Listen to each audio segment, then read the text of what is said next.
বিরোধী অভিযান যেটা ধারাবাহিকভাবে চলছে সেই ক্ষেত্রে গতকালকে একটি সাফল্য পাওয়া গেছে। পশ্চিম থানা ওসি পরিতোষ দাস এবং বরতলা থানার পাড়ি থানার ওসি শুভদীপ, ওরা জয়েন্টলি একটা অ্যাকশন করেছে। আপনাদের মনে আছে কিনা জানি না, গত মাসের 4 তারিখে আমরা মঙ্গলদ্বীপ নামে একজনকে অ্যারেস্ট করা হয়েছিল। তার সাথে অনেকগুলি এনডিপিএস আইটেম আমরা পেয়েছিলাম। বিশেষ করে তখন আমরা 11 গ্রাম ব্রাউন সুগার এবং 2000 কন্টেইনার পেয়েছিলাম ইয়াবা ট্যাবলেট এবং ব্রাউন সুগারের। তো তখন আমরা জানতে পারি এই গোপাল দাস নামে আরেকজন তার সঙ্গে ছিল, কিন্তু তাকে ধরতে পারিনি। তো পরবর্তী সময়ে গতকালকে রাত্রে 9টা নাগাদ বরতলাতেই বাজারেই রেড করে সেই তার সঙ্গী যেটা ছিল গোপাল দাস, তাকে অ্যারেস্ট করা হয়েছে। তার কাছে 210টা ব্রাউন সুগার কন্টেইনার পাওয়া গেছে এবং তার সঙ্গী আরেকজন রাকেশ দেবনাথ, ওকেও অ্যারেস্ট করা হয়েছে। তো এটার উপর একটা সুনির্দিষ্ট কেস নেওয়া হয়েছে এবং আজকে তাদেরকে পুলিশ রিমান্ড চেয়ে কোর্টে প্রেরণ করা হবে এবং পুলিশ রিমান্ড সময় পিরিয়ডটাতে ওকে জিজ্ঞাসাবাদ করে বাকি কোনো অ্যাসোসিয়েট বা তাদের কোথা থেকে মাল সংগ্রহ করে কি আসলে সব কিছু আমরা জেনে নেব।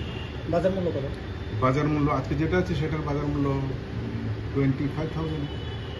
ওর বাড়ি কোন জায়গাতে? ওর বাড়ি হচ্ছে জয়নগর, নবদিগন্ত তার পাশে, পেছনটা। ওর সাথে কি কোনো গাড়ি ঘোড়া আটক করা হয়েছে এরকম? না। কতদিন ধরে ও মিনিমাম আমাদের অনুমানে 6 মাস ধরে, গত 6 মাস ধরে ব্যবসা করে আসছে।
ভাই ফ্রেন্ডটা দিস না ভাই, আমি তো